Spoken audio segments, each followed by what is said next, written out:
Good morning students. Again I am here back, Vichitra Kumar, PGT Commerce. Today I'll explain you the same thing what I have taught you in yesterday's online classes, that is live classes. So आज मैं फिर आपको business study का वही topic पढ़ा रहा हूँ, planning, क्योंकि इसके बाद में ये चैप्टर ख़त्म हो जाएगा, फिर केस स्टडी बचेगा। तो केस स्टडी कल वाली ऑनलाइन क्लासेस में आपको एक्सप्लेन करेंगे, ठीक है। चलिए देखिए, टाइप्स ऑफ प्लान कितने तरह के होते हैं। अब टाइप्स ऑफ प्लान में मेनली हमको दो तरह के प्लान देखने होते हैं। एक होता है स्टैंडिंग प्लान और दूसरा होता है सिंगल यूज प्लान, ठीक है। स्टैंडिंग प्लान किसको बोलते हैं? स्टैंडिंग प्लान वो प्लान्स होते हैं जो रिपीट अगेन एंड अगेन, जिनको बार बार आपको रिपीट करना है, यानी बार बार आप उसका यूज़ करेंगे, ऐसे प्लान्स को स्टैंडिंग प्लान कहा जाता है, ठीक है। और दूसरा है single use plan. Single use plan यानी एक बार उस प्लान को यूज़ करने के बाद में उसका दोबारा यूज़ नहीं किया जाता है, फिर नया प्लान बनता है, लेकिन वही प्लान यूज़ फिर से नहीं किया जाता है। Not for repeating, for one time use only. समझ में आया पहले? तो types of plans we can broadly divide types of plan in two kinds, standing plans and single use plan. Standing plans means those kind of plans which will repeat, which will use again and again, and single use plan are that kind of plan which will not use again. Once it is over, then we'll make the new one plan, but will not repeat that plan again. Okay? अब इस standing plan में कितने type के होते हैं? इस standing plan में 6 type के प्लान्स होते हैं: objective, strategy, policy, procedure, method, rules. और सिंगल यूज़ प्लान में 2 टाइप के हैं, प्रोग्राम्स एंड बजट। तो अब मैं आपको बताता हूँ कि ये सब क्या है। देखिए, स्टैंडिंग प्लान, फर्स्ट वन है objectives. Objective means goals of company. जब आपने बिजनेस स्टार्ट किया तब आपने कुछ गोल रखा होता है कंपनी का या बिजनेस का, कि हम क्यों ये बिजनेस कर रहे हैं। तो जो भी आपका गोल है वो कहलाता है ऑब्जेक्टिव, और वो ऑब्जेक्टिव भी प्लान का ही हिस्सा है या प्लान का ही एक टाइप है। दूसरा होता है स्ट्रैटेजी। पहले मैं आपको ऑब्जेक्टिव के बारे में अच्छे से समझा देता हूँ, सुनिए। यहाँ देखिए ऑब्जेक्टिव्स, ठीक है। Objectives are goals established to guide the effort of the company and each of its components. Objective are ends towards which the physical and human energies of the enterprise are channelized. Every individual department efforts are integrated, coordinated and directed to achieve this end. Objectives no doubt are the goal which the enterprise would like to attain, but they are treated as plan. ठीक है। तो objective क्या होते हैं? Objective वो गोल होते हैं company के जो हमको पाना है, जिस चीज़ के लिए हमने बिजनेस स्टार्ट किया है, और सभी लोग मिलकर उसी गोल को पाने के लिए अपना काम, अपनी मेहनत करते हैं, ठीक है। कैरेक्टरिस्टिक्स ऑफ ऑब्जेक्टिव में क्या क्या दिए हैं? Basis for plan, plurality, satisfying main and subsidiary objective, long term, short term objective. ये सब आपकी बुक में डिटेल में दिए हुए हैं, आप उसमें देखिएगा। ये सारे टॉपिक बड़े बड़े टॉपिक हैं जो आपकी बुक में डिटेल में दिए हुए हैं, आप उन सबको बुक में देखिएगा। जो समझ में ना आए कल वाली क्लास में मुझसे पूछ लीजिएगा, ठीक है। सेकेंड है स्ट्रैटेजी। स्ट्रैटेजी जो है वो एक मिलिट्री का वर्ड है, या मेनली मिलिट्री में यूज़ किया जाता है। स्ट्रैटेजी का मतलब होता है रणनीति। And what does it mean? It means कि कोई प्रॉब्लम आपको पर्टिकुलर है, उसको सॉल्व करने के लिए आप जो प्लान बनाते हैं वो स्ट्रैटेजी कहलाता है। अचानक से कोई प्रॉब्लम आ गई बिजनेस में और उसे सॉल्व करने के लिए हमने कोई प्लान बनाया, तो हम उसको क्या बोलेंगे? स्ट्रैटेजी। समझ में आ रहा है? फॉर फेसिंग पर्टिकुलर प्रॉब्लम, वो प्रॉब्लम सॉल्व हो गई, स्ट्रैटेजी वहीं पे ख़त्म हो गई। थर्ड है पॉलिसी। पॉलिसी का मतलब क्या होता है? नीति। नीति means when you are having the choices what to do and what not, in that condition you follows the policy। मतलब जहाँ पर आपके पास चॉइस हो कि हमें क्या करना है और क्या नहीं करना है, उस कंडीशन में आप जो करते हैं उसे पॉलिसी कहा जाता है। पॉलिसी क्या होता है? सबकी अपनी होती है। देखो ऐसी बिजनेस में बहुत सारी चीज़ें हैं जहाँ पर आपके पास चॉइस होती है, आप चाहें तो करें चाहे तो ना करें, उसे हम कहते हैं पॉलिसी। जैसे मान लीजिए आपने अपनी कंपनी में एक रूल बनाया कि अगर किसी वर्कर की एक्सीडेंट के कारण फैक्ट्री में मृत्यु हो जाती है तो हम उसके परिवार वालों को 10 लाख रुपए एज अ कंपनसेशन देंगे। अब ये ज़रूरी तो नहीं है कि दिया ही जाए, लेकिन कंपनी की ये पॉलिसी है कि वो देगी। ऐसे ही एक और दूसरी कंपनी है जो कुछ भी नहीं देगी वर्कर को। अगर वर्कर की डेथ हो जाती है तो उसके घर वालों को कोई कंपनसेशन नहीं देगी। क्यों नहीं देगी? क्योंकि कंपनी सीधे कह रही है कि हमने मशीनें बेस्ट रखी हैं, हमने सेफ्टी का पूरा ध्यान रखा है, हर चीज़ सुरक्षित है। अब अगर वर्कर अपनी खुद की गलती से मर गया तो हमारी क्या गलती है उसमें?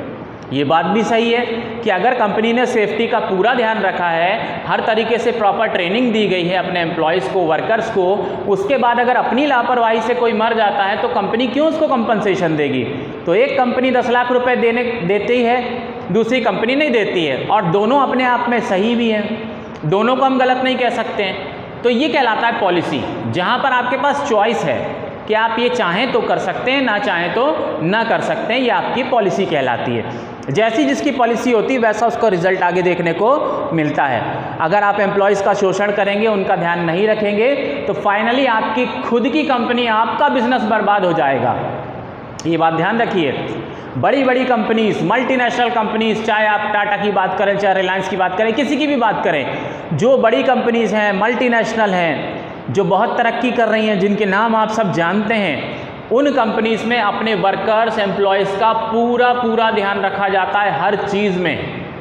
क्यों रखते हैं? वो पागल नहीं है, वो बेवकूफ़ नहीं है, वो जानते हैं कि अगर हमारे वर्कर्स तरक्की करेंगे, खुश रहेंगे, अच्छे से रहेंगे, तो हम भी तरक्की करेंगे, है ना।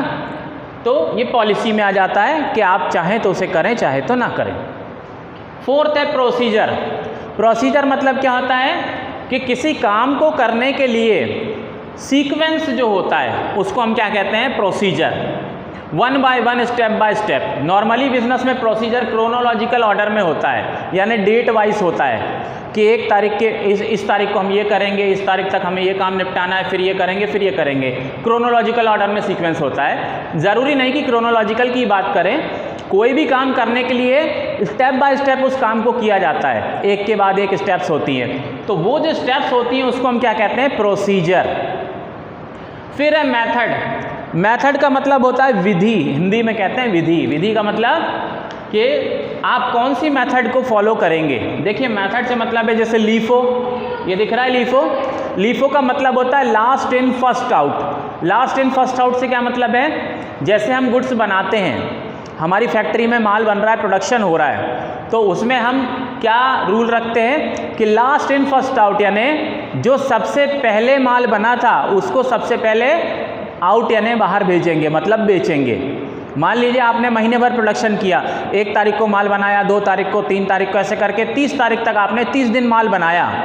तो लीफो मतलब क्या होता है कि जो सबसे पहले बना था उसको हम पहले निकाल देंगे।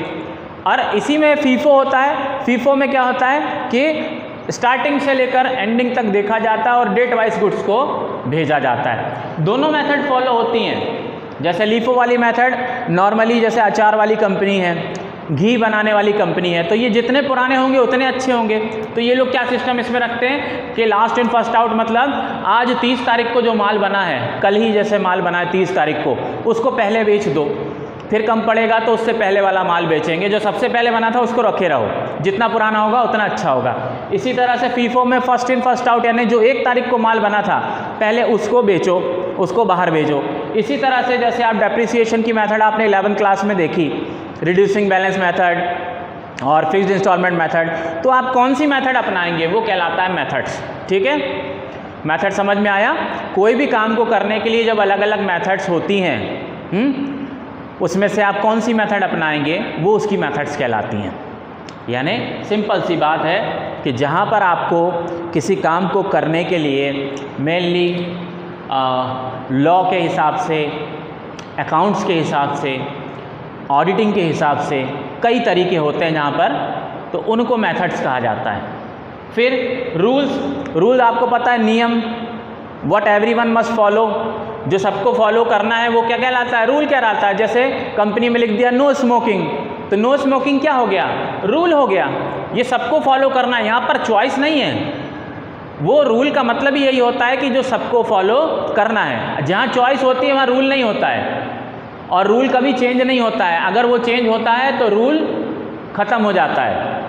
कोई भी रूल अगर चेंज होगा तो पुराना रूल ख़त्म हो जाएगा। रूल चेंज नहीं होता, rules are rigid, rules are not flexible. तो ये थे आपके स्टैंडिंग प्लान्स, ठीक। इसके बाद single use plan. Single use plan यानी एक बार यूज़ करने के बाद उस प्लान को दोबारा यूज़ नहीं किया जाता है। इसमें कौन कौन से हैं? फर्स्ट है प्रोग्राम। प्रोग्राम मतलब जैसे आपको मान लीजिए एक शॉपिंग मॉल बनाना है, तो शॉपिंग मॉल को कैसे बनाएंगे, कंस्ट्रक्शन करना है। पहले आप ज़मीन खरीदेंगे, फिर उसमें नींव डाली जाएगी, बेस बनाया जाएगा, इंफ्रास्ट्रक्चर उसका खड़ा किया जाएगा, फिर दीवारें बनाई जाएंगी, छत डाली जाएगी, फिर प्लास्टर होगा।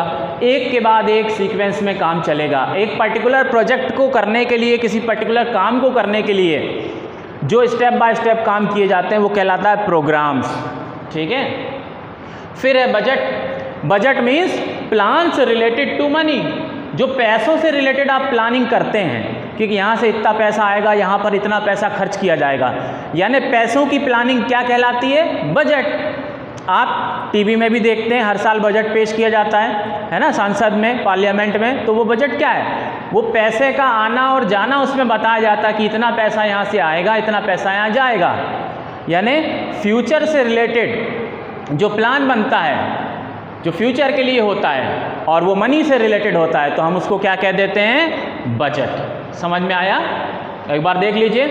इसके बाद डिफरेंस बिटवीन दिए हुए हैं सबके बीच में, इनके जहाँ जहाँ कन्फ्यूज़न है इन सब के बीच में डिफरेंस बिटवीन आपकी बुक में दिए हुए हैं। वो और आप पढ़ेंगे तो आपको इनके मीनिंग और क्लियर हो जाएंगे डिफरेंस बिटवीन पढ़ने से, ठीक है।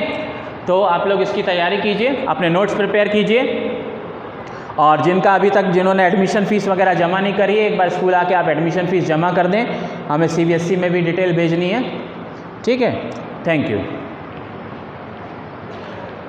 और बहुत जल्दी आपके एग्ज़ाम होने वाले हैं, UT1, ध्यान रखिए। UT1 का एग्ज़ाम होगा 20 मार्क्स का, ऑनलाइन एग्ज़ाम होगा, तो आप लोग तैयारी रखिए। उसमें बिजनेस स्टडी के 2 चैप्टर आएंगे, चैप्टर 1 और चैप्टर 2, मैनेजमेंट का मीनिंग और प्रिंसिपल्स ऑफ मैनेजमेंट, और अकाउंटेंसी में पार्टनरशिप का फंडामेंटल्स वाला जो है वो आएंगे। उसमें ट्रू एंड फॉल्स होंगे, MCQ होंगे, फिल इन द ब्लैंक होंगे, और 1 वर्ड और 1 सेंटेंस होंगे, ठीक है। हाफ आवर का रहेगा एग्ज़ाम। Thank you.